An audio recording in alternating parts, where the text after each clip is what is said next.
मार्च 1993। मुंबई एक ऐसा शहर जो कभी नहीं रुकता, लेकिन उस समय किसी को अंदाजा नहीं था कि इस शहर के अंदर एक खामोश तूफान तैयार हो रहा है। एक ऐसा तूफान जिसकी गूंज बाद में पूरे देश को हिला देगी।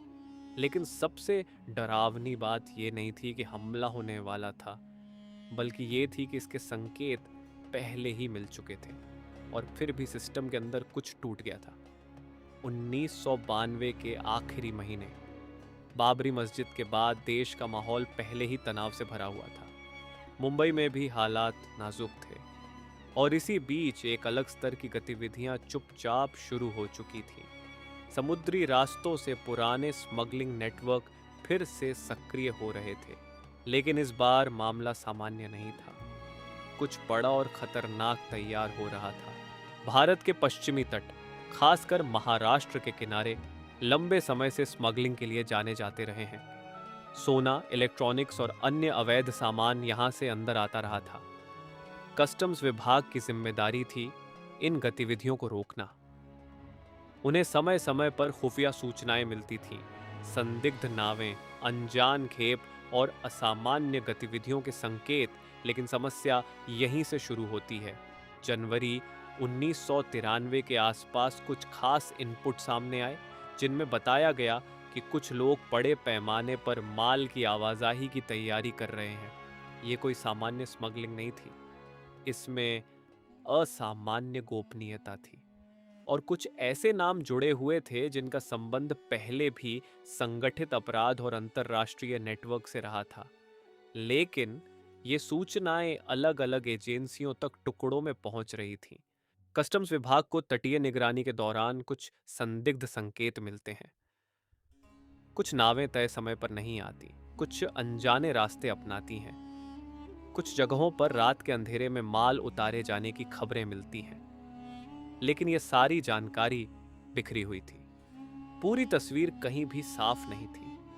दूसरी तरफ खुफिया एजेंसियां भी अपने स्तर पर जानकारी इकट्ठा कर रही थी। उन्हें पता चल रहा था कि अंडरवर्ल्ड के कुछ बड़े नाम अचानक बहुत सक्रिय हो गए हैं, विदेशों से संपर्क बढ़ रहे हैं, कुछ लोग मिडिल ईस्ट के रास्तों से आ जा रहे हैं। लेकिन फिर वही समस्या, तालमेल की कमी। जरा सोचिए, जब अलग अलग एजेंसियों के पास पहेली के टुकड़े हों, लेकिन कोई भी उन्हें जोड़कर पूरी तस्वीर न देख पाए, तब क्या होता है? ठीक वही 1993 के मुंबई में हो रहा था। रायगढ़ जिले के शेखाड़ी तट पर एक रात एक ऐसी गतिविधि होती है जो बाद में जांच का केंद्र बनती है। खबर आती है कि रात के अंधेरे में कुछ लोगों ने वहां माल उतारा, लेकिन उस समय इसे एक और स्मगलिंग की घटना समझकर ज्यादा गंभीरता से नहीं लिया गया, क्योंकि ऐसी घटनाएं पहले भी होती रही थी और हर बार वे इतनी खतरनाक नहीं होती थी। जरा सोचिए, जब अलग अलग एजेंसियों के पास पहेली के टुकड़े हों, लेकिन कोई भी उन्हें जोड़कर पूरी तस्वीर न देख पाए, तब क्या होता है? ठीक वही 1993 के मुंबई में हो रहा था। रायगढ़ जिले के शेखाड़ी तट पर एक रात एक ऐसी गतिविधि होती है जो बाद में जांच का केंद्र बनती है। खबर आती है कि रात के अंधेरे में कुछ लोगों ने वहां माल उतारा, लेकिन उस समय इसे एक और स्मगलिंग की घटना समझकर ज्यादा गंभीरता से नहीं लिया गया, क्योंकि ऐसी घटनाएं पहले भी होती रही थी और हर बार वे इतनी खतरनाक नहीं होती थीं। लेकिन इस बार फर्क था और यही फर्क किसी को पूरी तरह समझ नहीं आ रहा था। कस्टम्स के कुछ अधिकारियों को शक होता है, वे स्थानीय स्तर पर जांच भी करते हैं, लेकिन उनके पास सीमित अधिकार और सीमित जानकारी होती है। खुफिया एजेंसियों के पास कुछ और संकेत होते हैं, लेकिन उन्हें जमीन पर जोड़ने के लिए जिस तालमेल की जरूरत थी, वह उस समय कमजोर था। सिस्टम के अंदर एक अदृश्य खाई बन चुकी थी, जहां जानकारी घूम रही थी, लेकिन कार्रवाई एकजुट नहीं हो रही थी। और इसी खाई का फायदा उठाया जा रहा था अंडरवर्ल्ड नेटवर्क, खासकर दाऊद इब्राहिम से जुड़े लोग इस पूरे ऑपरेशन में सक्रिय बताए जाते हैं। उनके पास योजना थी, संसाधन थे और सबसे खतरनाक बात, उनके पास समय था, क्योंकि उन्हें पता था कि सिस्टम में दरारें हैं। उच्च विस्फोटक सामग्री RDX जैसा घातक पदार्थ देश के अंदर आना ये कोई छोटी बात नहीं थी। यह सैन्य स्तर का विस्फोटक था, लेकिन जब यह तट पर उतारा गया उस समय इसकी गंभीरता को उस स्तर पर नहीं समझा गया जैसा जरूरी था।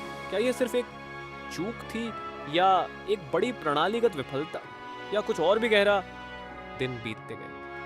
मुंबई अपनी रोजमर्रा की जिंदगी जीता रहा। लोग काम पर जाते रहे, ट्रेनें चलती रहीं, बाजार खुले रहे, लेकिन शहर के भीतर एक अदृश्य नेटवर्क अपना काम कर रहा था। विस्फोटकों को अलग अलग जगहों पर ले जाया जा रहा था, उन्हें तैयार किया जा रहा था और निशाने तय किए जा रहे थे। ये सब बिना किसी बड़े अवरोध के हो रहा था। इस दौरान कुछ और संकेत भी सामने आते हैं। संदिग्ध गतिविधियां, अजीब वाहन मूवमेंट, लेकिन फिर वही समस्या, जानकारी बिखरी रह जाती है।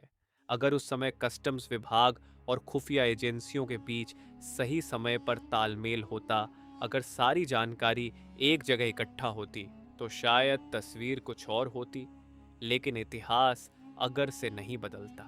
मार्च की शुरुआत, शहर में तनाव पहले से मौजूद था, लेकिन किसी को अंदाजा नहीं था कि कुछ ही दिनों में क्या होने वाला है। और फिर आता है वो दिन, 12 मार्च 1993। एक के बाद एक धमाके।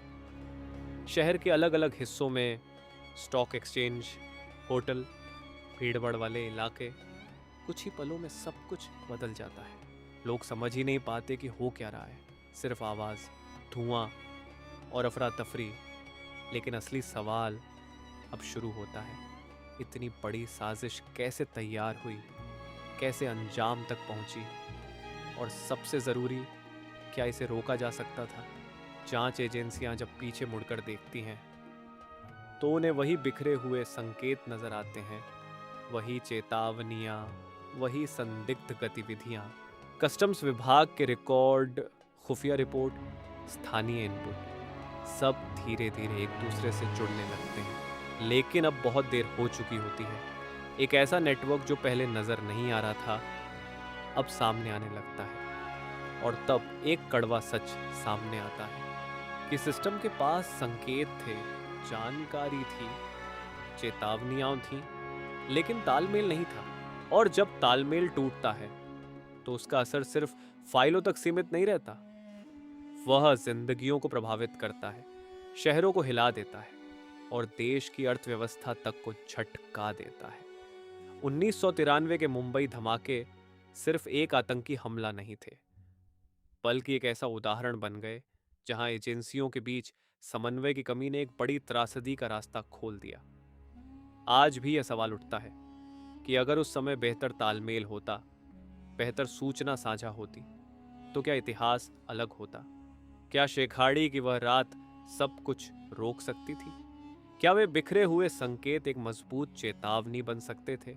या फिर सिस्टम इतना बिखरा हुआ था कि यह होना तय था?